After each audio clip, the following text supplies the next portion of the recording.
идет монтаж последнего звена колокольни церкви в селе Савалеево.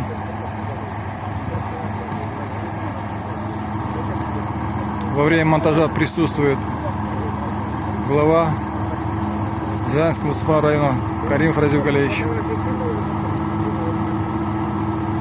инвестор Агапов Виталий Васильевич.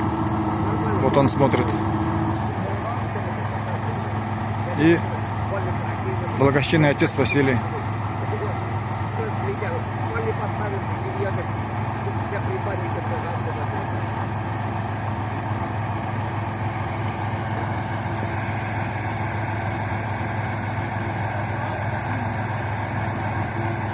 Последний этап монтажа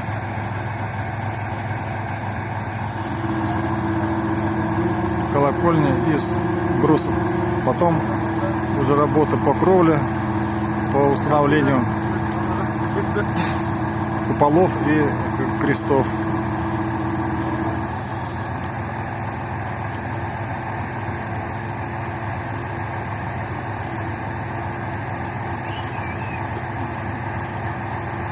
Для деревни очень значимые события.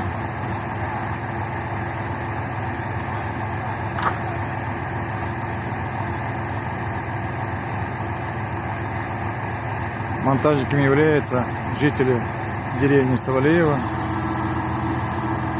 После работы, посменно трудятся на возведение данной церкви.